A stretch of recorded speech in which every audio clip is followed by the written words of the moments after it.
Oh, you surprised me.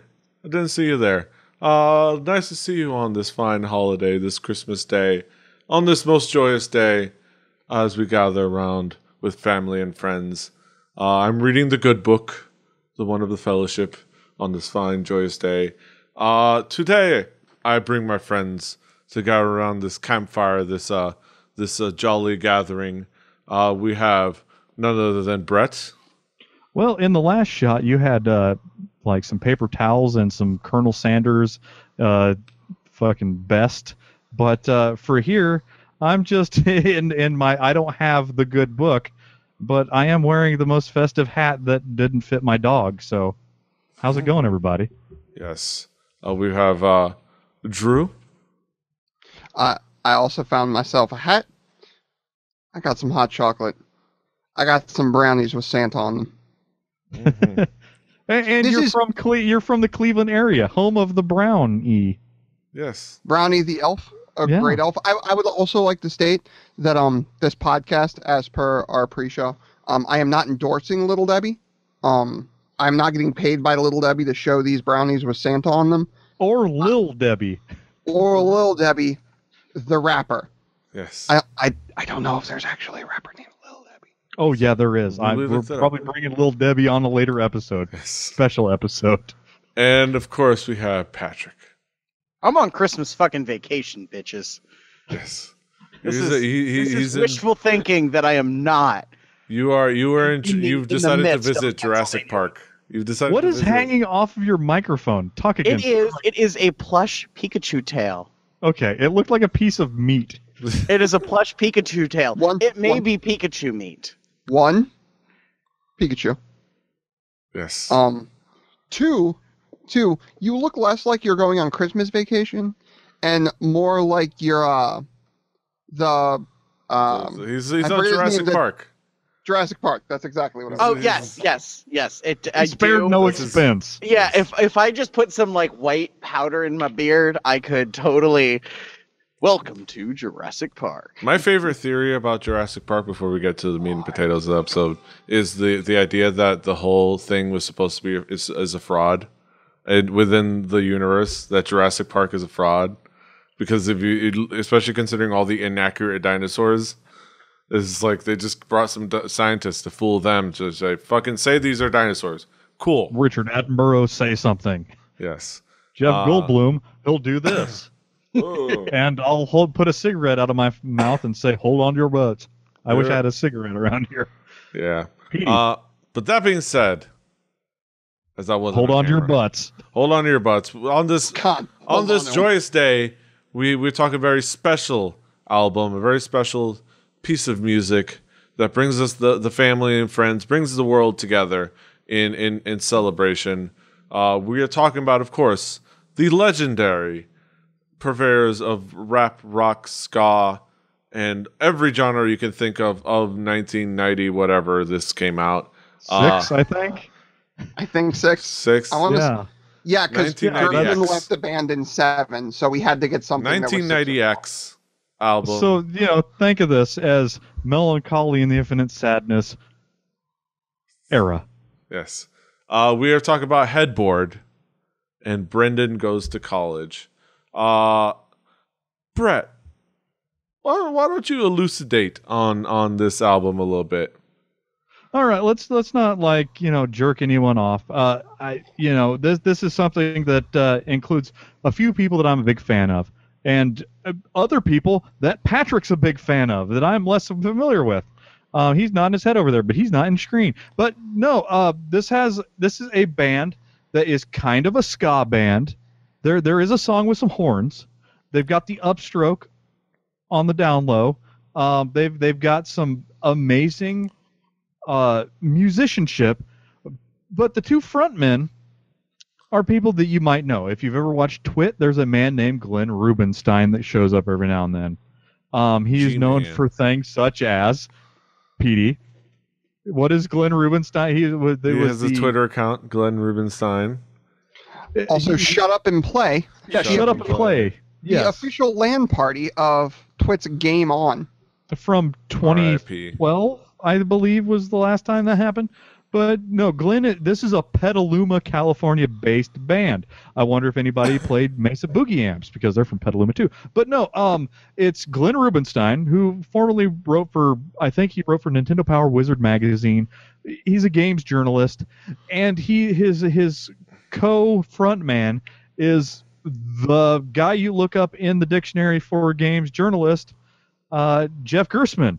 The manager of Dr. Tracksuit, the guy of the head of GiantBomb.com, original GameSpot dude got fired, that whole shaboop. But they have people also in the band. Think 1996. I'm about Alex Navarro's age. When I was in the 6th grade, I was not a drummer on an album. Alex Navarro was a drummer on this album, so we've got a very young Giant Bomb guy who has written the second most reviews of video games of all the Giant Bomb guys after Jeff Gerstmann. Alex Navarro from the Beast Cast, and he used to work for Harmonix back in the day. And you got some other people. Patrick probably knows some of the other people a little more. Yeah, Patrick, give a little bit more info on the other participants. So, when doing research for this band, who I was previously unfamiliar with, see this name, Dominic Davey, who after this band started a band I've been listening to since high school called Tsunami Bomb, who were like part of that sort of California punk rock late 90s thing, and a band I have loved for years. They're one of like the first 5 punk bands I ever listened to, and I still listen to them.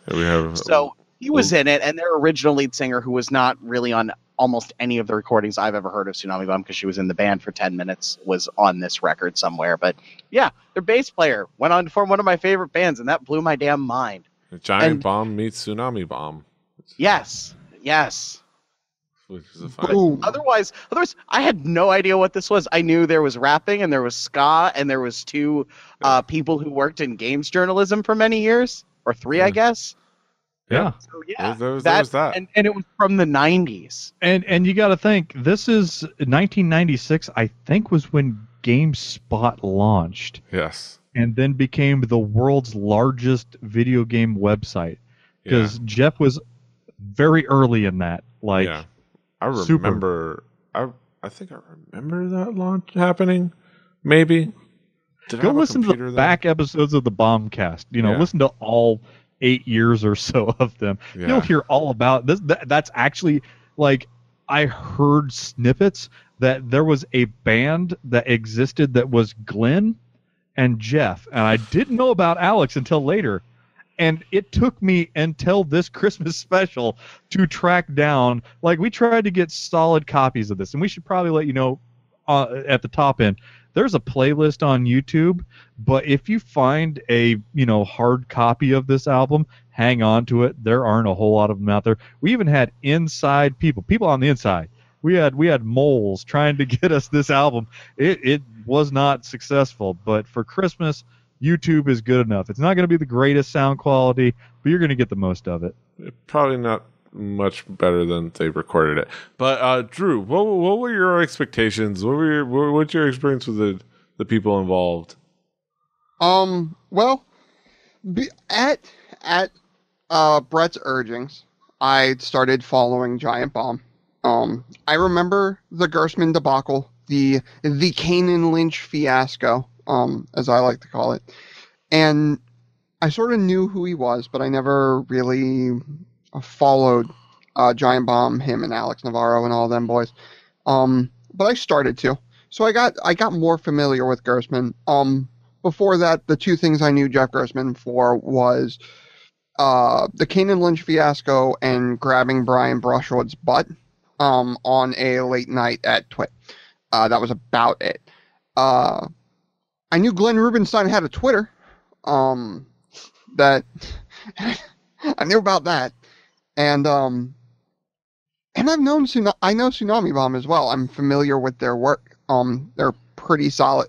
If you're into the late 90s Cali punk thing, you probably know Tsunami Bomb. They're just a name, So I kind of knew it from that angle, but I was told to expect ska and rap. Yes. And from those Scrap. two things, and the two fat white men that I knew were a part of this, Rubenesque. Thank you. I had no idea, not a damn clue, what I was getting myself into. Yes. Yes. Brett, I'm going to go ahead and designate you the one to go ahead and describe this album musically. All right. That's a task that is probably beyond me. It's something that really y'all need to look up, along with the video of Brian Brushwood slow dancing to Lady in Red with Jeff Gerstmann in the Twit studio back in the day. But no, this album is something that is sort of a strange slice of Northern California that I wasn't there for.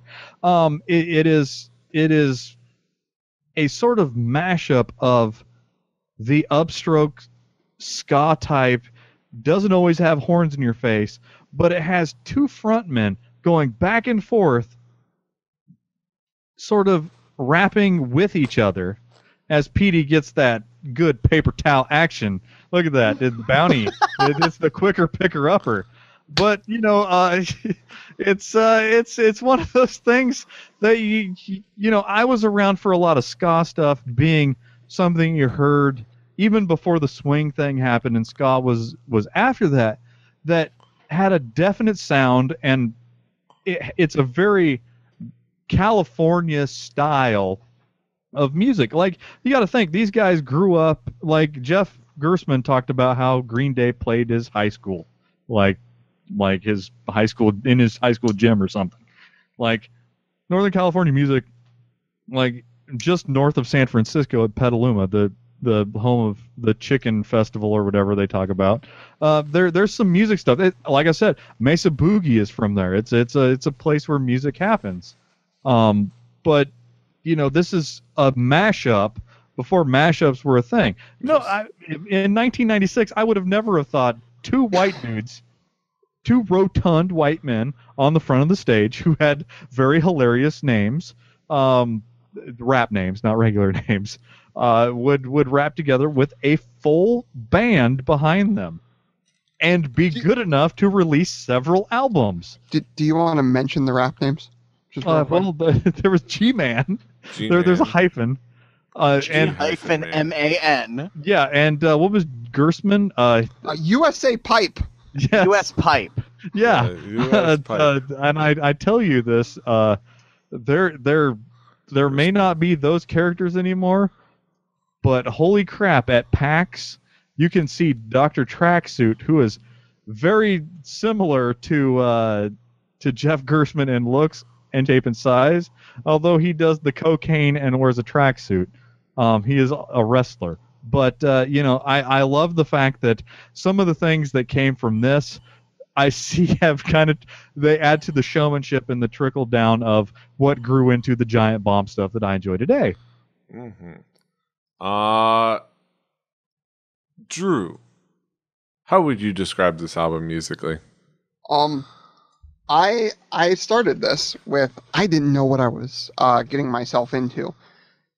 I'm going to reiterate that because I still am not 100% sure. This shit, I listened to some strange shit, and this hit me out of left field with holy balls. I like rap. I love ska. I have no. I heard that was a combination that happened, and okay. What are your thoughts, Drew, on nerdcore? I enjoy nerdcore. When it's not, I enjoy nerdcore. But I listen to very little. I listen to a couple of rappers. In the nerdcore scene, and then a lot of the rap that sort of came about because there was people who cared about that stuff that were going to make rap that then decided to put those type of references into their metaphors. I'm namely pointing at guys like Gambino, who references like weird off the wall shit just for no reason at all. But as far as like nerdcore, mostly I stick to Frontalot and YT Cracker and let that be it. So like Little Mega Ran. I enjoyed me some Mega Ran from time but don't to call time. him nerdcore. I'm not a huge fan of Chris. I think I went over that on the MC Chris episode, so I wasn't a fan. But I digress. The singing actually was pretty good. I was not expecting a female vocal that nailed it. As far as female vocals in ska, there's two big names. Everybody knows the big names, but like, what are the names? Give me the names. That would be Monique from Save Ferris, and that would be Gwen Stefani from No Doubt. Who's that? I've never heard that name before. Her shit is like a yellow fruit sometimes. Is grapefruits? Yeah. Yes. Okay. It's like a big grapefruit. GRAP. Never mind. GRAPEF. Oh wait, there's too many letters. It's not gonna work. Damn it. But then the ska in it is fun. Like there's some fun to be had there.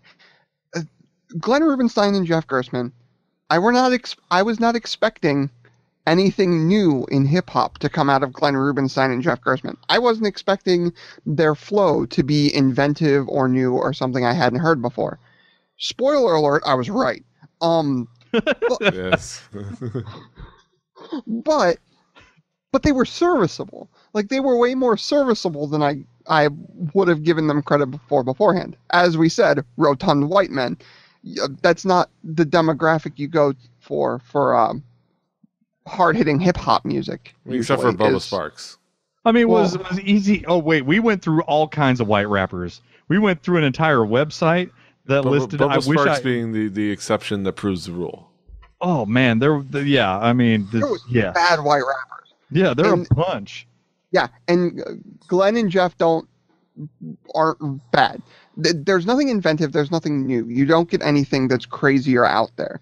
It sounds very much of its time as far as like rap goes, especially like white rappers at the time. Sounds like your friend's band. Yeah, it sounds like the high schooler that wants to rap, and that's fine because like it was so inventive at the time. Like this is not, like Brett said, this is not something you got in the 90s. Like this weird mashup of music is not something you got. But the thing that like sort of made me sad was I wish that there was like, I wish they would have taken the time to realize there's fucking ska in the background. Like you could do some weird things with rap music with ska in the background. But it just sort of sounded it. The music though, and the mix of the two styles, I thought was an inventive sort of thing. But the whole album to me highlighted one thing.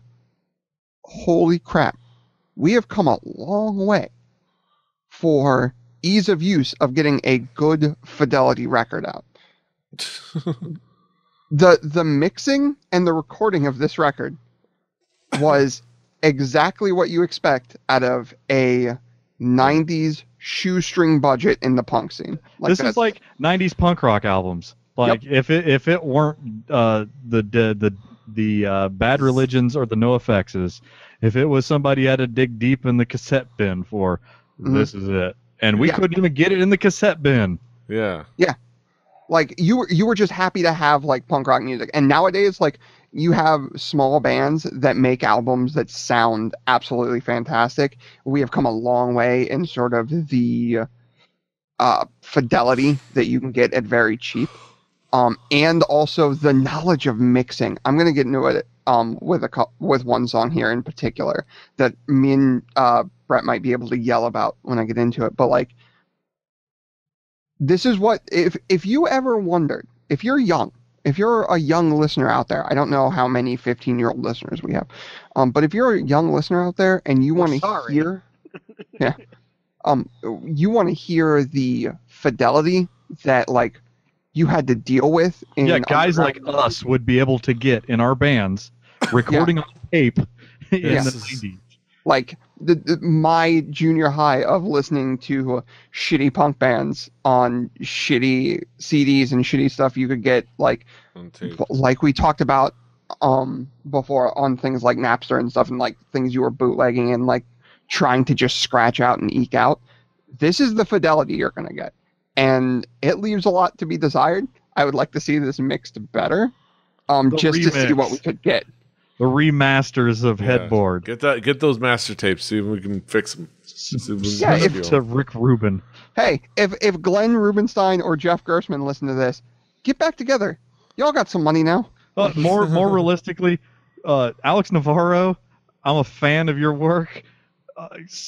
Let one of my friends do it.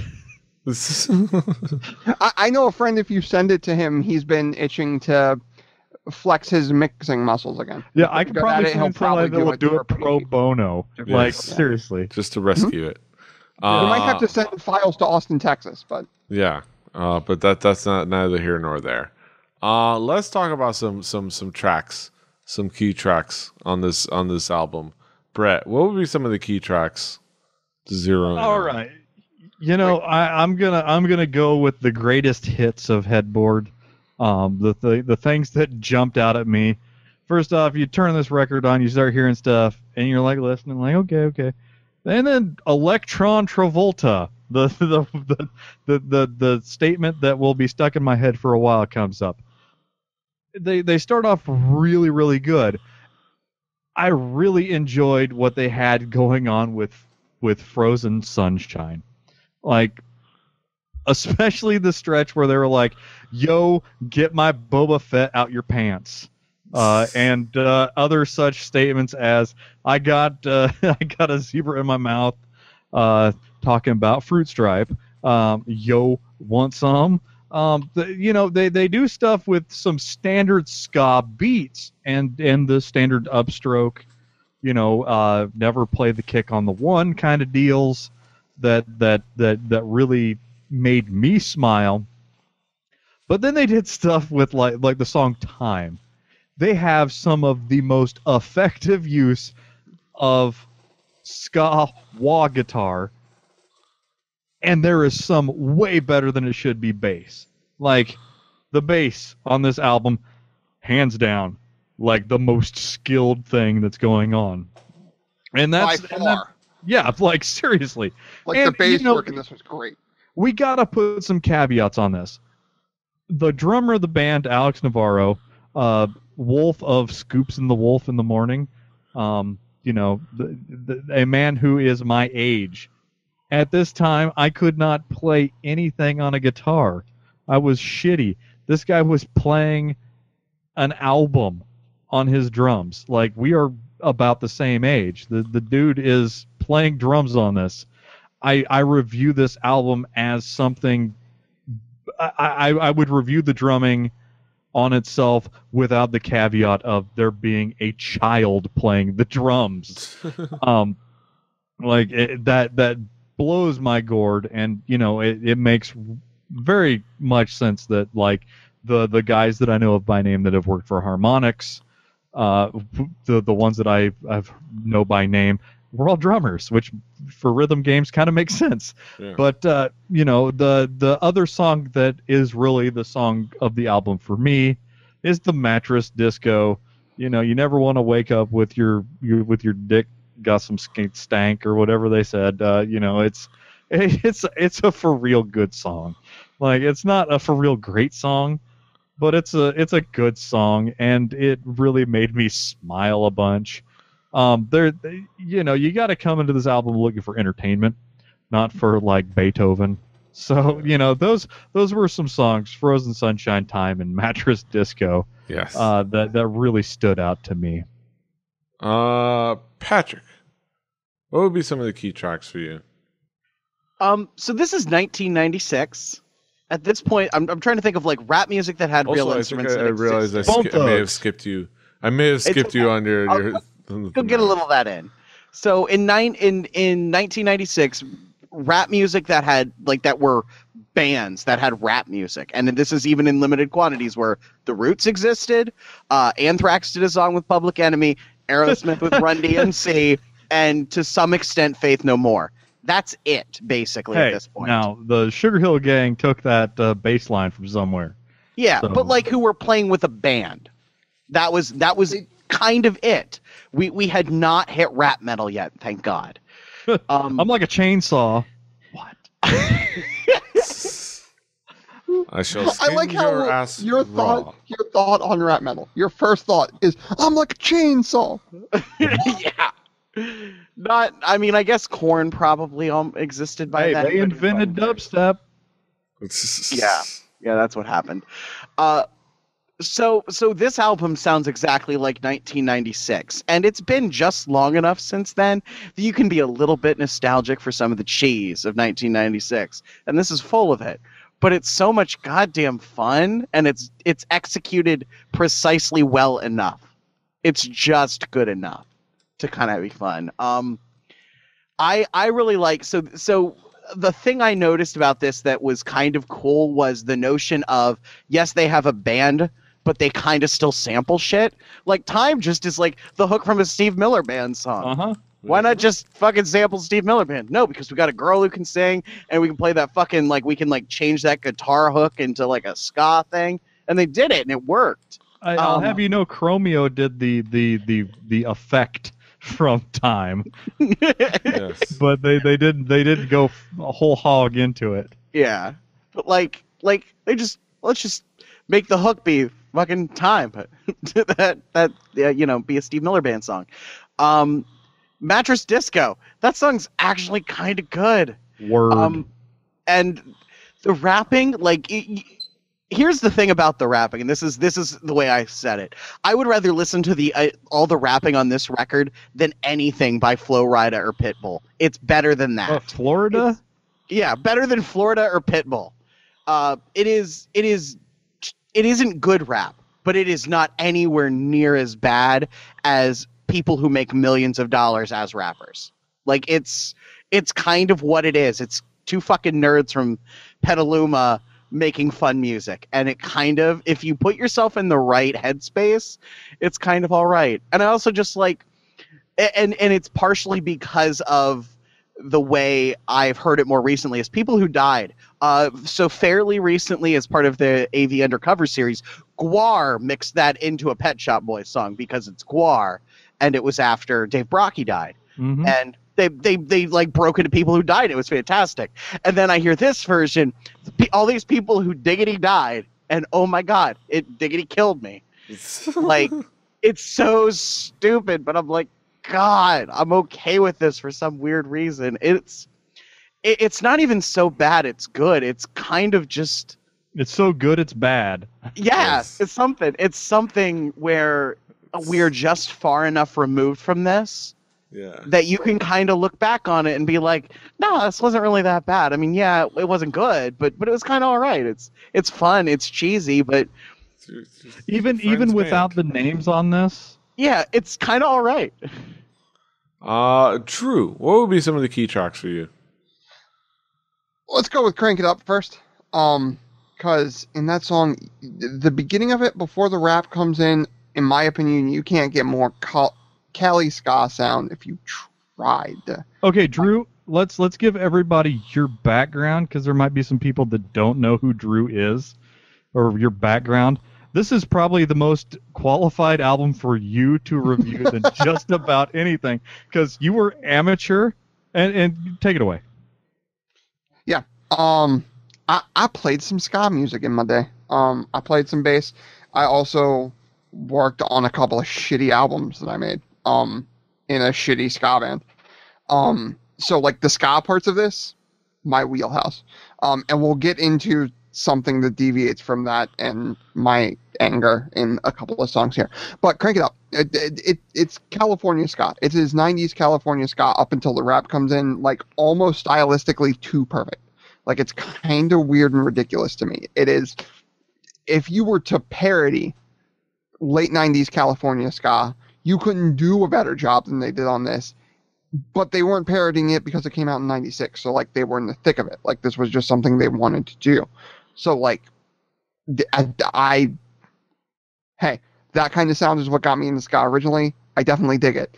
I'm also glad to know that I feel the same way as some people on this record about when people look at me like I smoke crack.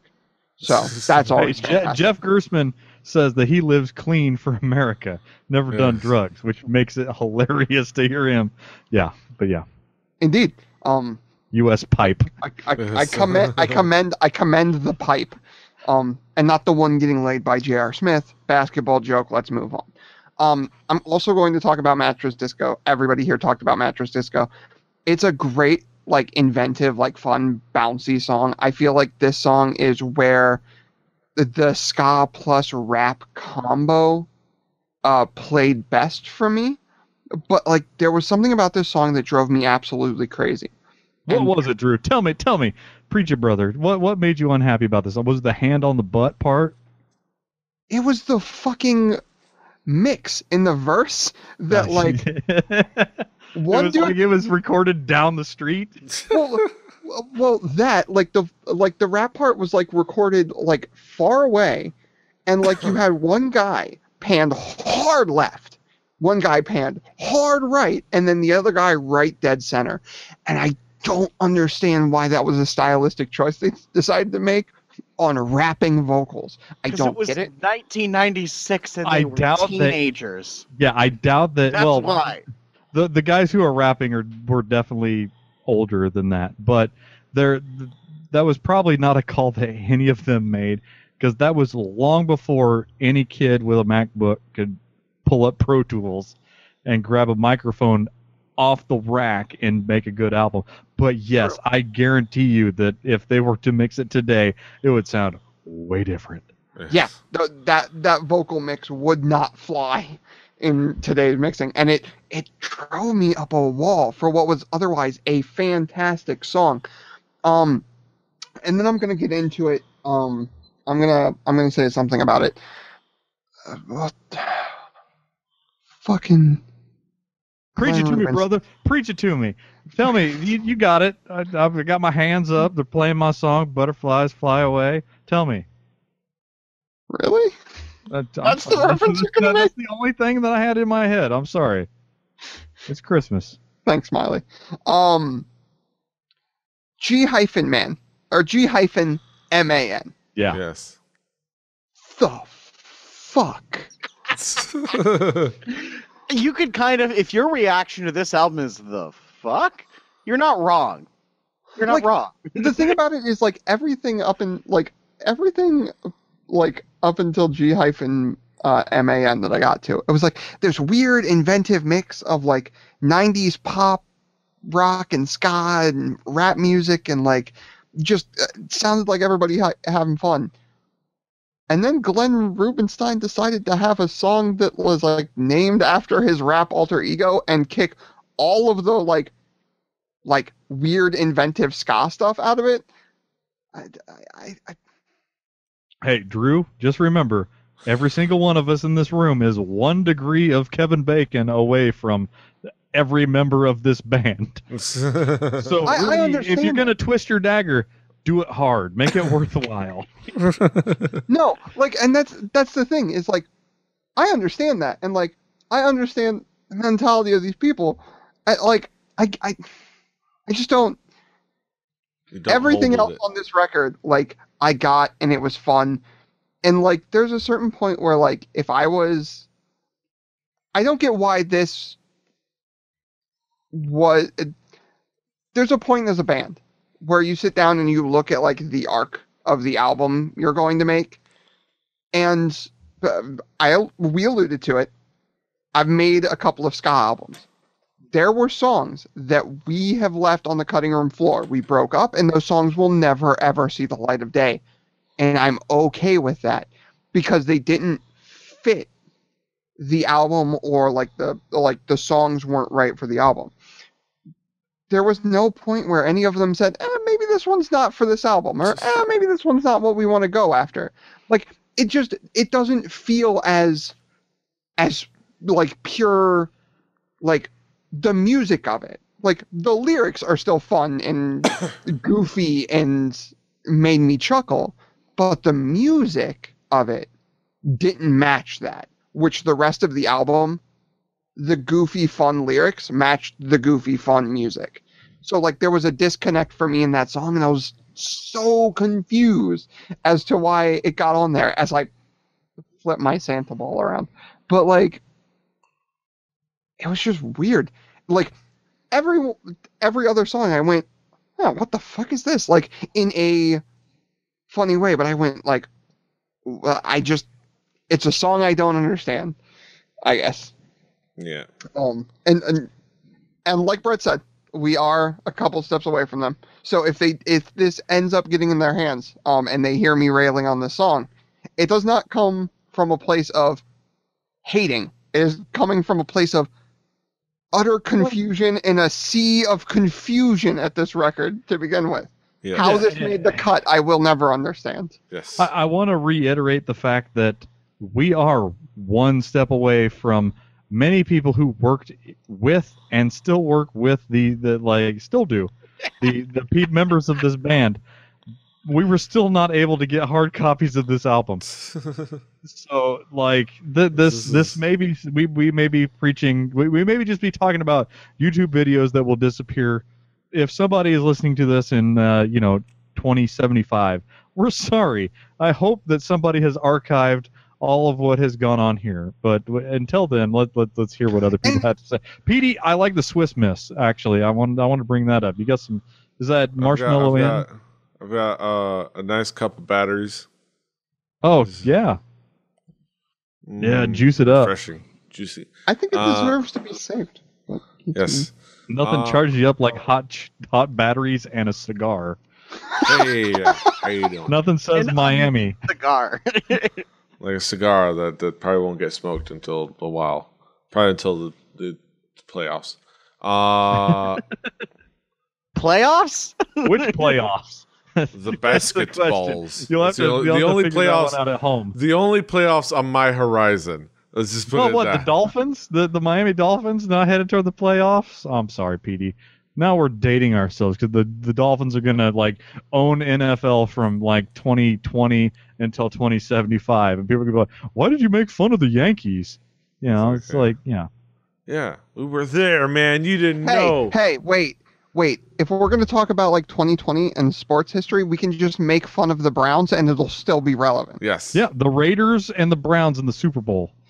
You know what? All I care about in 2020, I'm just excited for this premiere season of Super Baseball. It's just something I'm so excited to see. The next evolution. Robots, men, women, and robots on the field together. Equal footing. Equal playing field. Equality for all. That being said, let's talk about some conclusive thoughts. Patrick, what would be your conclusion about this album? I'm ashamed at how much I actually kind of enjoyed this in a weird way. I have terrible taste in music, as we've proven time and time again on this show. And once in a while, something like just hits me, and part of it is like knowing that that Dominic left the band and formed a band. Like I downloaded on Napster, literally. Like that was how I found Tsunami Bomb. Was a girl I went to high school with wrote down the band name and like 3 songs, and I downloaded everything I could find of them on Napster. Mm-hmm. Like it is from an era of music I enjoy. It's not. I don't want to say it's good, but it is. There's something to it in its ridiculousness that I think maybe it was just because of this week. It was the right thing at the right time for a minute. I don't know if I'll ever listen to it again, but I'm glad I listened to it once. Yeah. It gives you a great nostalgic feeling of listening to your friend's band and not totally sucking, and you being excited about the fact that his band doesn't totally suck, that you kind of cloud your judgment on whether it's good or not. So absolutely, yeah. It kind of gives you that feeling. Drew, what would be your conclusion? I'm going to say this. There are times on this podcast where it's like it's hard for me to give a conclusive thoughts and like point to it. And I have weird taste in music, and I get that. I like ska a bit too much. I understand. No such thing. Well, it's your job to keep ska elite. Swagger said that he was sort of taken aback by how much he liked it. And you know what? I was expecting this to be a train wreck. There was one person in this band that went on to continue making music. One of them made music games, which kind of counts for something, but it's like, I wasn't expecting much. I was expecting it to be an utter travesty. And there was an inventive fun. When we talked about Tool, I referenced that when you have an artist that's really full of himself, you can kind of hear it come through the music itself. You can kind of feel it being the art in like all this. Avant-garde bullshit, I think, is the word you're looking for. Words? Yes. Yes. But when it's guys like this, it's fun. Like, you can just tell that they got together and they made music because they had fun. They weren't trying to do anything new. They liked rap music. They liked ska music. They made ska rap music. That is what they did. It is exactly the sum of its parts as far as that goes. And it was fun. Like, there is no other way for me to put it other than it is something that is, you can feel the people making this music having fun when they made it. And that to me says volumes about what I liked about this band and what I like about ska music in general. Is there's just fun. Mm-hmm. Brett, what would be your conclusion about this album? Well, I don't have the conclusive in a wide scale thoughts on this album. We'll be bringing this album up and things that we found, like the video I'm about ready to post in the Hangout chat later for PD to watch. But no, this is an album that, like, I go back and I think when I was into punk rock, all I wanted to do was find the albums that I had never heard anything like, things that were different, things that were difficult to track down. This was as close of a hunt as it was for me to find 3 Hits from Hell or Group Sex or stuff that wasn't readily available in my local CD, my Karma Music in Central Indiana. That I think there's only one left, but there's something about this album that goes beyond music. Yes, it's very entertaining. The guys went on to do a lot of things. 3 of the 4 people in this show are premium Giant Bomb users. We all know people that have either are currently working at or have worked with Glenn.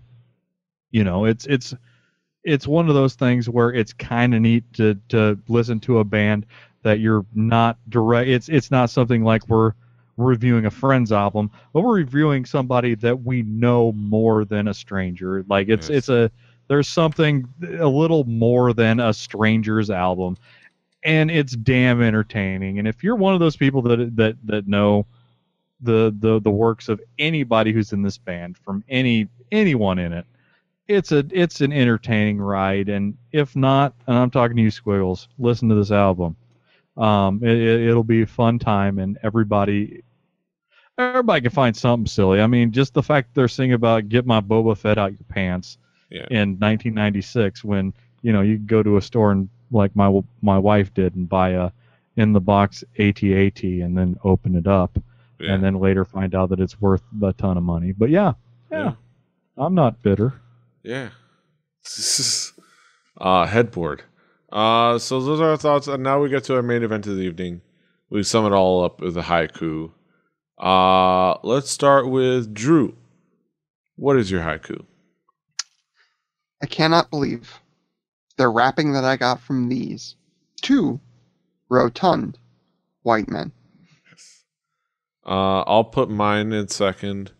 Hey, it's Jeff Gerstmann rapping with Glenn Rubenstein. Can't make this shit up. Illegal use of syllables on haiku-like men's. Hey, it's Jeff Gerstmann rapping with Glenn Rubenstein. On Gerstmannship, 10-yard penalty. You're misusing last names for your haiku Gerstmann. ability. Gerstmann.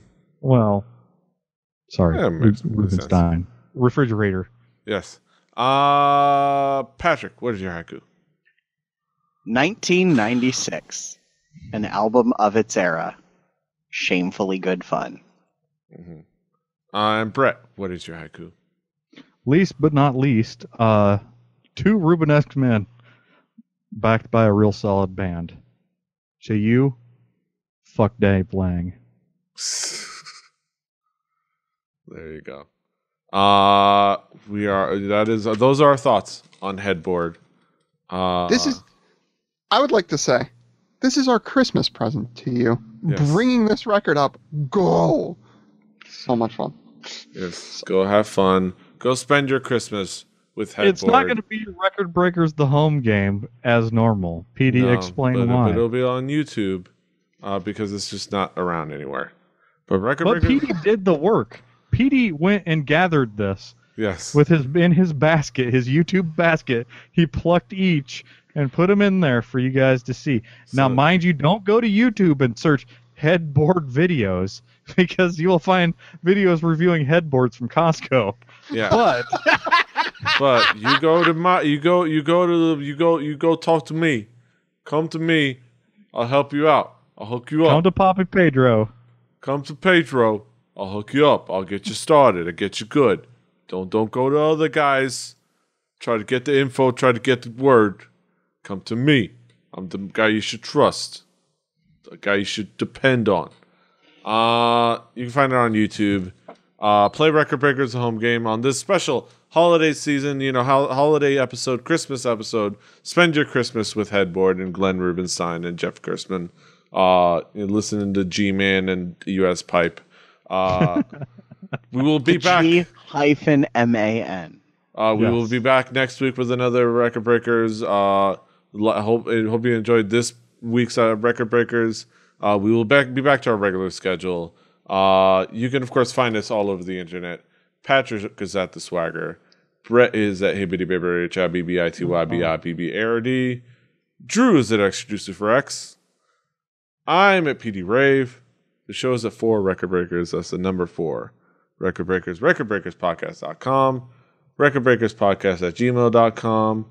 We're doing all the things, making all the names, no hobo, doing things.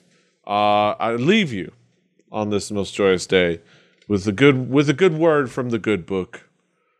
Oh, wanderers in the shadowed land, despair not! For though dark they stand, all woods there must end at last. And see the open sun go past, the setting sun, the rising sun, the day's end, or the day begun. For east or west, all woods must fail. Is that from the book of Gandalf? That is the book of the Old Forest. No. That is from a passage of the book of the Old Forest. Even the fucking trees walked in those movies. Oh, yeah. But we ain't talking about no movies. We didn't talk about books, the good book. That's right. Look at that book. It's Ancient gray. tomes. It's got a guy named Tom Bombadil hanging out in there. Mm-hmm. I bid you adieu. Have a good Christmas time. Until next time. Hasta los huevos. Toodaloo. From me and from mine. Toodaloo. Tom Bombadillo. His coat is gold and his blue and his boots are yellow. So, yeah.